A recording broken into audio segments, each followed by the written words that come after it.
Hey everyone, my name is Mr. Cecil Crabtree, and I'm one of the band directors over at Pebble Hills High School. I'm going to be doing the level 3 saxophone um, videos for you. A couple of things. What I'm going to do is, and this very first video is going over some warm up fundamentals. You'll be able to find all of this in your blue foundations book. Okay, the foundations for superior performance. All right. I'll be starting on page 4, where it shows your concert F descending. Uh, One of the things that I want to point out and make sure that whenever you are developing as a player, especially for you level threes, you have been more than likely at least playing for a year. Some of you probably been playing for 2 years, but your instrument care is super important. One of the things that I want you to be able to see and do is make sure you have proper reeds. I play on Van Dorns. I kind of fluctuate between level 3, size 3, and size 4. So like right now, like you can kind of see my reed. Like you want to make sure like it's really nice and clean. Okay, like a healthy reed. Um, for you guys as musicians, I recommend having at least 3 reeds that you can just transfer through as you play. That's really important.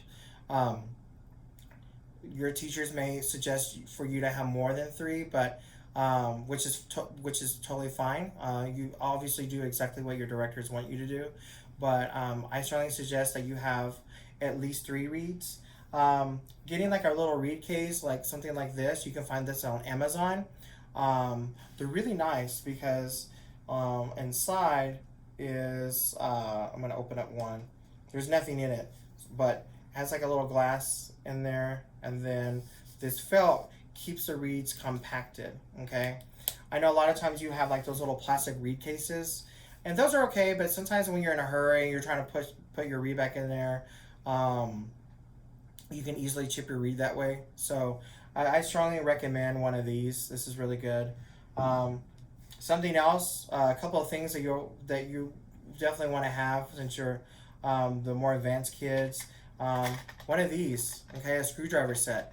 Man, I can't tell you how many times when I'm playing my instrument, and then all of a sudden like a screw comes loose, and I don't have a way of screwing it in. So I love having a screwdriver set because I can just pull it out really quick and fix my instrument. Okay. The last thing I want to tell you that you probably definitely want to have inside your case is, well, I guess 2 more things. Um, is this right here? This is like a silk cloth, um, and this is a good swab of cleaning out your instrument. I know sometimes when you go to the music stores, they'll have like those big long fuzzy things you can stick in your horn. You know, sometimes those are okay, but I think for the longevity of your instrument and also for like your pads, so the inside of the instrument, this is actually a lot better for it. Okay, um, as you progress through high school and stuff like that, these are some of the things that we would recommend. So I definitely think that that's really important. Also, like a cleaning cloth. Um, just making sure you have one of those, and just keep your instrument really nice and um, really working in a really great proper way. Okay. A mouthpiece that I would strongly suggest for you to get is the Selmer C Star mouthpiece. That mouthpiece can last you all of high school. Okay, so if you get it now, even when you go to college, still a great mouthpiece. I've kind of grown up a little bit more, and I have the Selmer. It's like the C Star, but it's called the Soloist mouthpiece. I don't recommend that one for you as of right now. I think definitely the C Star mouthpiece is definitely the way to go. I'm using a Rovner ligature. And again, most of these items you can purchase at Olivas Music, or if your family members, parents don't feel comfortable going into a store, you can also order them online through Amazon. and most of it gets to you within a week or less. Okay, but the one thing that's going to probably cost the most will definitely be the mouthpiece. Um, getting the screwdriver sets it's really about $5. It's not very expensive. You can also go to Lowe's or Home Depot. They have them there too. Like these little miniature sets. This is kind of what you want. So that way I can kind of show it to you a little bit better. This is definitely what you want to have. But you want to be able to have a way of cleaning your instrument and maintaining it. Okay. Also make sure you have cork grease. Okay. Key oil. You don't really have to use key oil very often, but it's always good to have inside your case. Okay. So what we're gonna do in the very beginning is that we're gonna do our long tones. I'm gonna have the metronome on. My metronome currently is set at 86 with the eighth note as so you can hear the upbeat. Okay. So I'm gonna start on concert F descending. I'm gonna play each note for 4 beats. Okay, followed by 4 beats of rest. Okay, so it's a little bit different than what's in the book, but this way it can kind of help build your sound. One of the things that I want you to what I stress is to play with a really big sound and add vibrato. Okay, so this is probably something that if you haven't started yet, that you're definitely going to be starting. I'm sure your band directors will be introducing that to you this year, but you actually do all of this right in here, wah, wah, wah, wah, wah, wah, wah, in this part, okay, as you're playing, and then other thing is keeping a really flat chin. So hopefully you can kind of see all of that.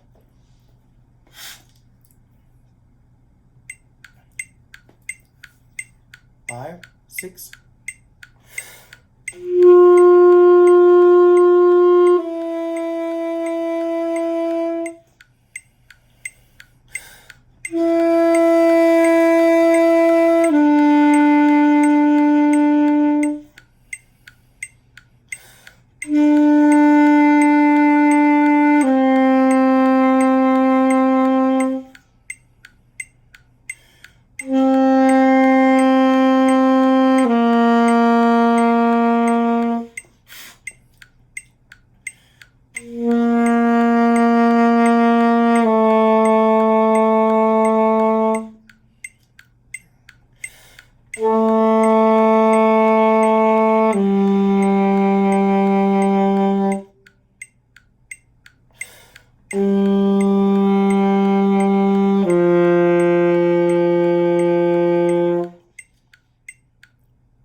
One of the biggest things that you want to make sure you're doing is playing with a really nice dark tone, really nice dark sound. So one of the ways that I tell our kids over here at Pebble Hills High School is that you want to make sure you drop your jaw. Okay. You also want to make sure that think of like you're like a vocalist, like a singer, like a tenor. Tenor is like a male singer, so you want to think like it's really deep and dark. Okay, that's the type of sound that you want to have. A lot of times you hear saxophones and it sounds really sharp and pinched. Okay, that's because they're squeezing so hard in the corners and kind of pushing this lip really hard onto the reed itself, and there's not a lot of pressure. Okay, so but as you're playing, you want to think more of that ah sound, ah, as you're playing through. All right, so I'm gonna go on. We're gonna go to 1A. Okay, here we go. And 5, 6, 7.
that very last part, when I got to the A flat, my G sharp key was sticking. Okay, so I need to clean my this key right here, and this will happen. Okay, I've been playing for a while, so turn that off. So on your instrument, this key right here has a big tendency that it will start to stick. All right, and the reason why it's like that is because it just gets moisture in it. Okay, so I kind of need to just clean mine really quick. So yeah, I've been kind of playing quite a bit today, which is good. You should play as much as you can. All right, I'm gonna do that last part one more time. So I'm gonna start on the D, going to the A flat. 5, 6, 7.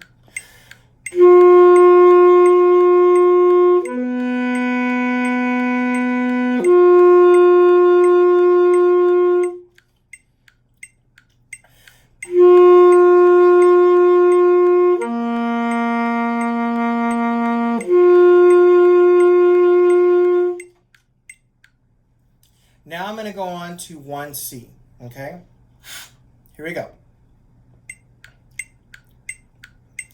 5, 6, 7.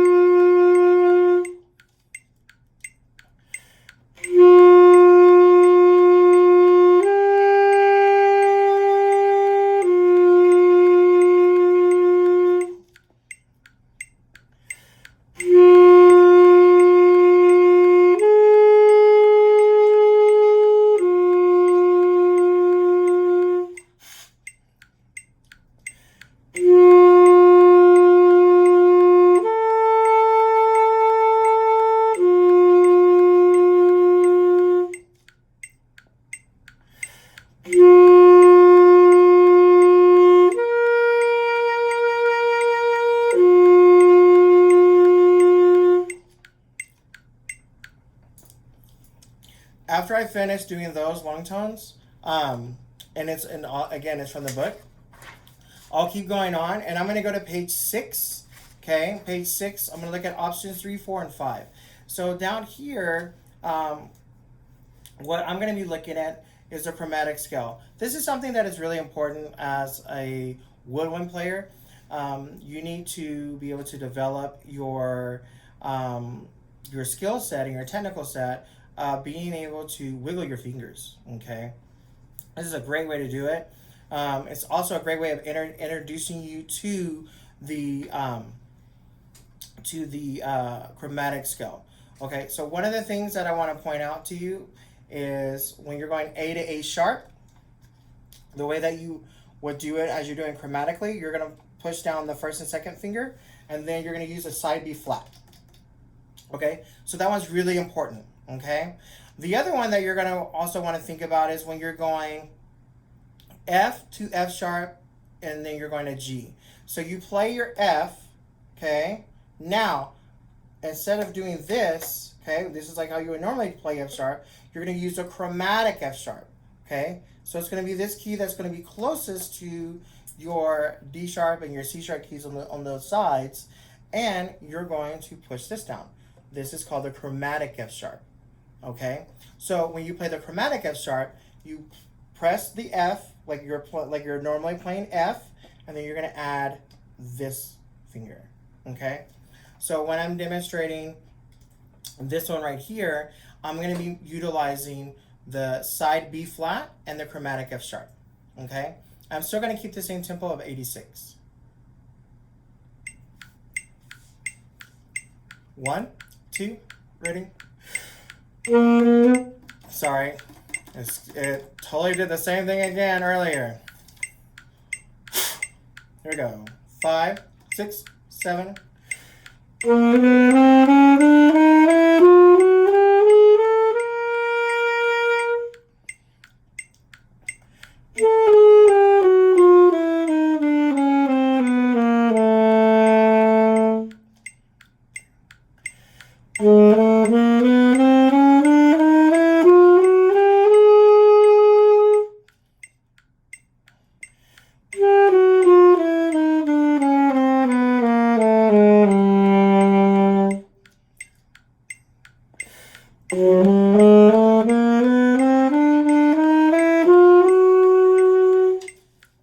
start right there on the D sharp, okay? Because I had like a little bit of a stick.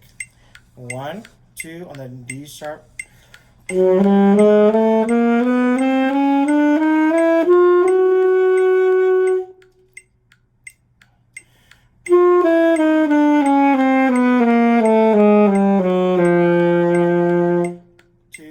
3.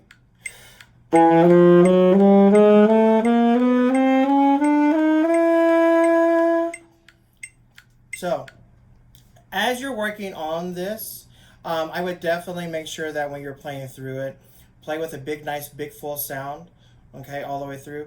You can also change your settings on your metronome, okay? So right now I'm at 86, but then if I wanted to, I can go to 96, play a little bit faster.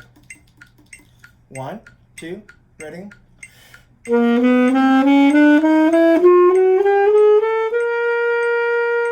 2, 3.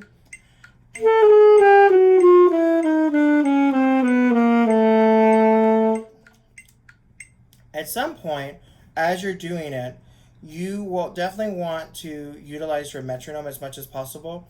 And you can get those chord tuners at Oliva's Music, or again, like you can also go to Oliva's Music.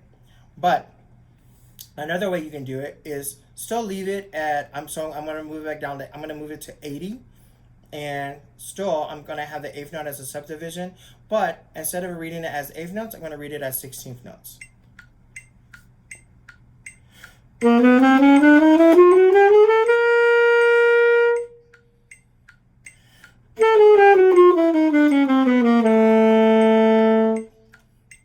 That's another great way of warming up and practicing and getting your basically your mind and your fingers ready to go. Okay, so that's pretty much what I would do for a warm up. I spend a lot of time on long tones and getting my fingers ready to go. I'll work on the full range of the instrument when I'm doing the chromatic. So I'll go all the way up to high F sharp, and then I'll keep going all the way back down to the low B, and then I'll probably end up, usually what I usually end up doing is stopping on G. But if you've never really seen the chromatic, page 6 is really, really good to get you started. Okay, so that's definitely something I would do whenever you're working on your all region music. Chromatic is usually in there, or some form of a chromatic passage is usually in your music. So this is really good for you to help get you ready for that.